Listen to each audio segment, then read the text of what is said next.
Vodafone idea limited पर video बनाने से पहले हमेशा मेरे दिमाग में ना एक पूरे 6 साल की समरी चलती है कि पिछले 6 साल में मैंने आपके साथ क्या क्या डिस्कस किया है वोडाफोन आइडिया से रिलेटेड।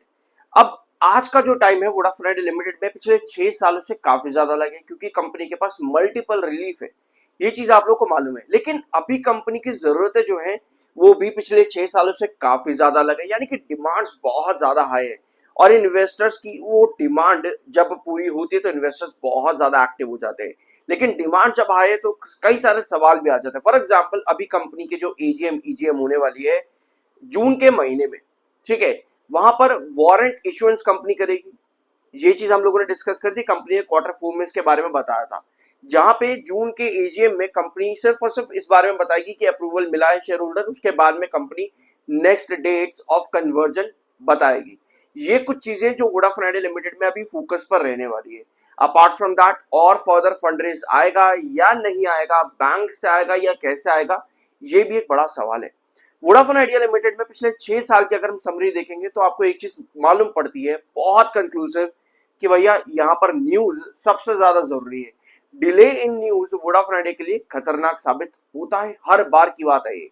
अब वोडाफोन आइडिया लिमिटेड ने बड़े ब्रेकआउट दिए इन सभी न्यूज के चलते हैं। अभी इस समय हमारे पास एक कॉन्क्रीट न्यूज नहीं आ रही है जो कि फंड रेज से रिलेटेड होनी चाहिए, तो फर्दर ब्रेकआउट की पॉसिबिलिटी कैसे बनेगी ये समझना जरूरी है। तो इस वीडियो को शुरुआत करते हैं, सब्सक्राइब जरूर करना। I am NISM 7 certified.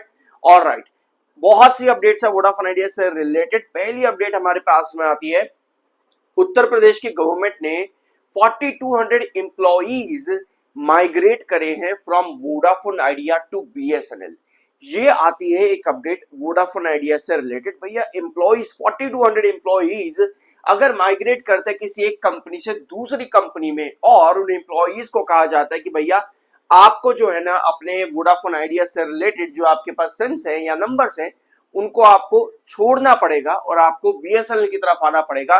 यानी कि ये सिर्फ और सिर्फ 4200 एम्प्लॉइज का माइग्रेशन नहीं है, बल्कि कहीं ना कहीं आपको नजर आता है कि ये 4200 कस्टमर्स का भी माइग्रेशन है। एंड अपार्ट फ्रॉम दिस, क्या ये माइग्रेशन जो एम्प्लॉयज का जा रहा है इससे और कितना इंपैक्ट पड़ सकता है? कस्टमर्स को अट्रैक्ट करने के लिए हर एम्प्लॉय क्या करता है, अलग अलग अपने टारगेट्स निकालता है कि भैया मेरा इतना टारगेट है, मेरा इतना टारगेट, मुझे इतना टारगेट अचीव करना है। हर किसी का एक बिजनेस प्लान होता है हर कंपनी के एम्प्लॉय के पास में। अब ये माइग्रेशन जो है वोडाफोन आइडिया के लिए क्या खतरे का साबित हो सकता है? ऑल्दो अभी ये रिपोर्ट्स है, अभी भी वोडाफोन आइडिया के जो एम्प्लॉइज है 4200 जो BSNL में माइग्रेट हो सकते हैं, उनकी डिमांड ये है कि भाई एटलीस्ट हमको सिम्स जो है उन्हें रिटेन ही रहने दो, हम चेंज नहीं करना चाहते, शिफ्ट नहीं करना चाहते।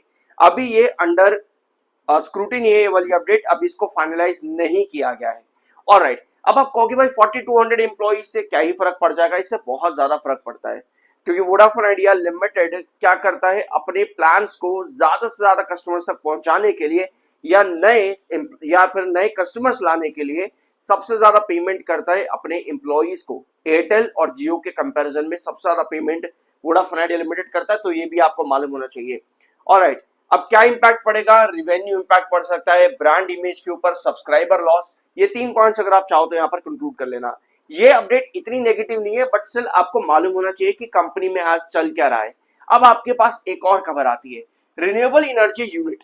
ये अपडेट ना पिछले 2-2.5 साल से लगभग आप सुन रहे हो कि वोडाफोन आइडिया ने रिन्यूएबल एनर्जी कंपनी के अंदर इतना स्टेक उठा लिया, एक renewable energy company Vodafone idea invest कर रही है उस रिन्यूएबल एनर्जी कंपनी में, या बहुत ज्यादा सुनते होंगे वोडाफोन आइडिया से रिलेटेड पिछले 2-2.5 साल के अंदर अंदर। अब कंपनी ने एक और अपडेट दी और बताया कि भैया 26% स्टेक जो है हमने बाय कर लिया है एक रिन्यूएबल एनर्जी यूनिट में।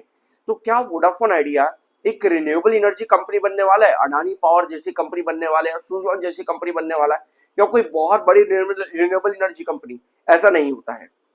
यहां पर आओ, इस अपडेट को सही तरीके से समझना बहुत ज्यादा जरूरी है।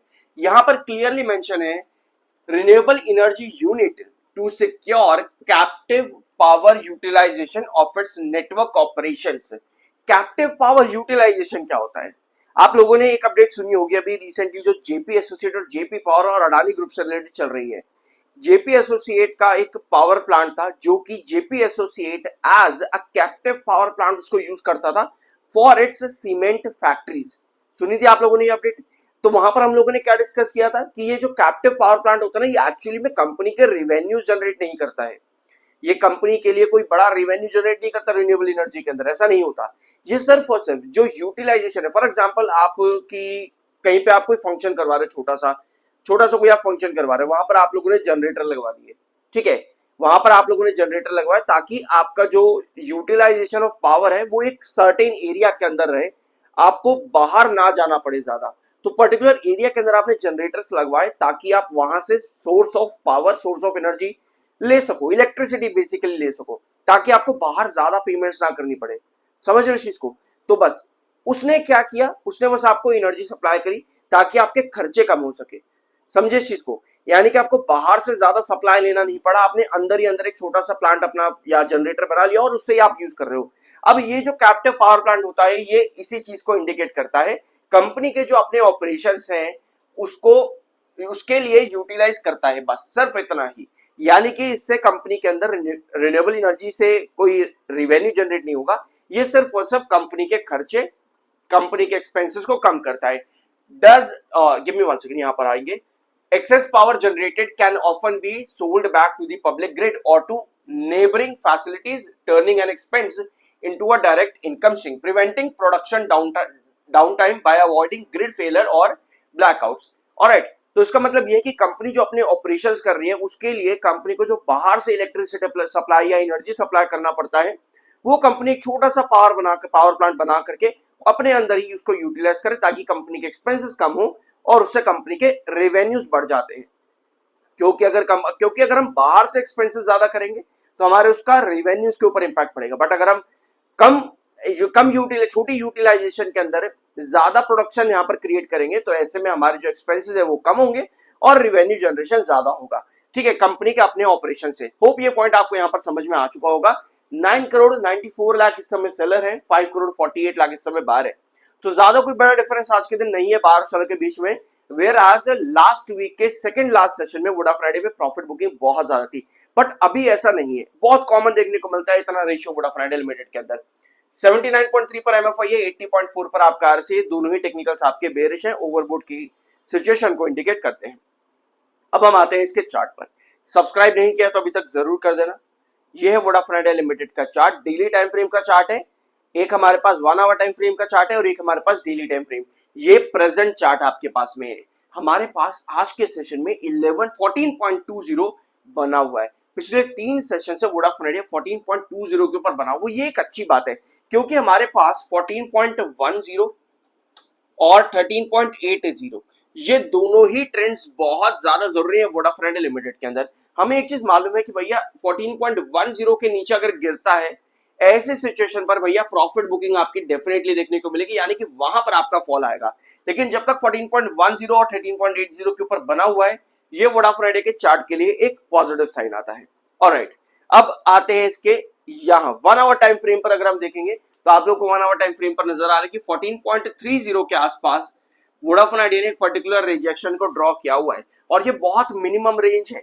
ऐसे सिचुएशन में जहां पर एक पर्टिकुलर रेंज पर रिजेक्शन क्रिएट हो रहा है, बार बार स्टॉक उसी रेंज पर आकर के रिजेक्शन फेस कर रहा है, दैट मींस कि भैया मेरे पास एक स्टेबल कैंडल बनती है तब मैं एक ब्रेकआउट, यानी कि मुझे 14.30 के ऊपर डायरेक्ट स्टेबल कैंडल चाहिए होगी ताकि मैं एक बढ़िया से ब्रेकआउट की तरफ फर्दर कैरी कर सकूं 14.80 या 14.50 की तरफ।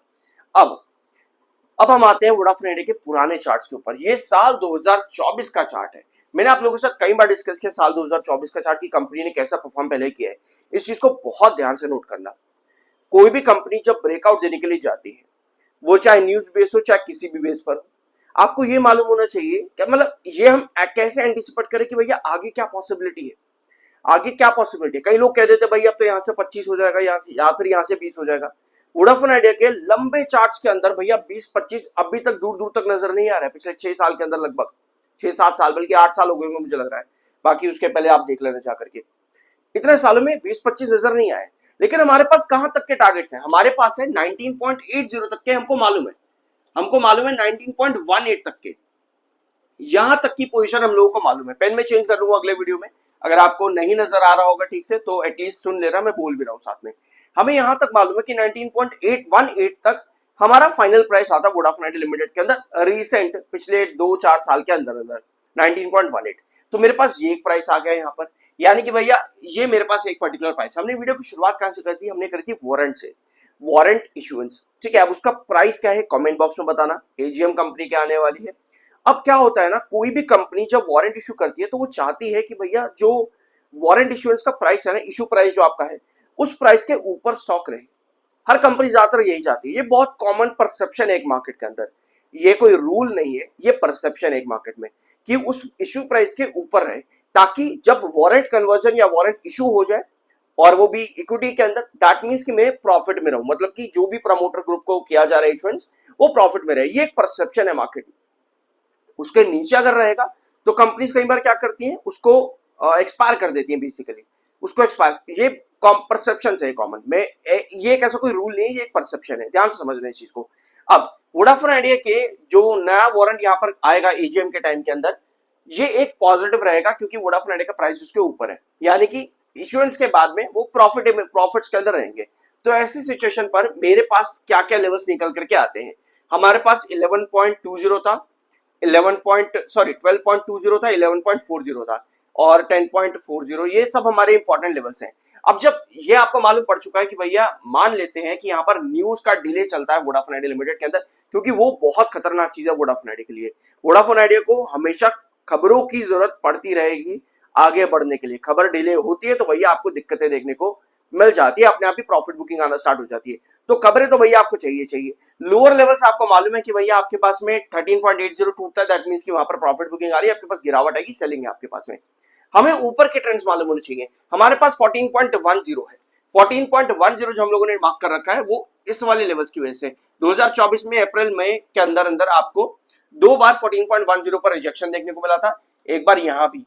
ठीक है, तो ये 14.10 मेरा एक बहुत इंपॉर्टेंट कॉन्क्रीट लेवल है बेसिकली। यहां पर अगर हम कहें तो 14.10 को जब अगर स्टॉक क्रॉस करता है तो मेरे पास एक लिमिटेड टारगेट निकल करके आता है, 14.60 में मार्क कर सकते हो यहाँ पे, ऑलमोस्ट 14.60।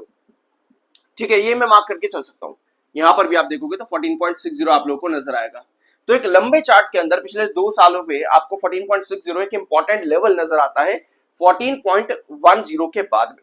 यानी मेरे को एक चीज समझ में आ रही है कि यहां से अगर ब्रेकआउट मिल रहे हैं तो 14.10 के बाद में क्या है, लोअर लेवल्स पे मेरे को मालूम है, और प्रॉफिट बुकिंग आती है तो कहां तक गिरावट होगी वो भी मेरे को यहां पर समझ में आ रहा है। ठीक है, ये चीजें आपके पास में आ चुके हैं, यानी कि हर खबर के साथ में 14.10 अगर क्रॉस करता है तो 14.60 आपको देखने को मिलता है।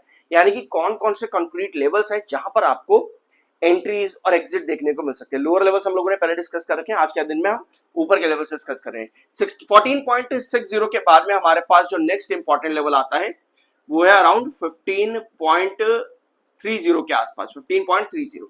अभी हम इन लेवल्स को यहां पर नोट करके चल जाते हैं आगे। ऑलराइट, वोडाफोन आइडिया लिमिटेड के अंदर अभी अच्छी चीज ये है कि 7 EMA के ऊपर स्टॉक ट्रेड कर रहा है। 7 EMA आपका लगभग 14.10 के आसपास आ रहा है डेली टाइम फ्रेम के अंदर। यहां के नीचे कोई भी फॉल, क्योंकि न्यूज का डिले आना वो दिक्कत कर सकता है आप लोगों के लिए, कोई भी फॉल आपको प्रॉफिट बुकिंग और सेलिंग को इंडिकेट करता है। अदरवाइज जो हम लोगों ने 1 आवर टाइम फ्रेम पर डिस्कस किया था वहां पे 14.30 आपका एक पर्टिकुलर रिजेक्शन है। सस्टेनेबल कैंडल हमारे पास बनती है तभी हम नेक्स्ट ब्रेकआउट के लिए जाते हैं, और वो भी तभी पॉसिबल है जब आपके पास कोई पॉजिटिव न्यूज कंपनी से रिलेटेड आ जाए। सो ये था आज का वीडियो। कुछ नया जानने को मिला हो तो एक प्यारा सा सब्सक्राइब जरूर करना, मोटिवेशन मिलती है, अच्छा लगता है। मिलता अगले वीडियो में।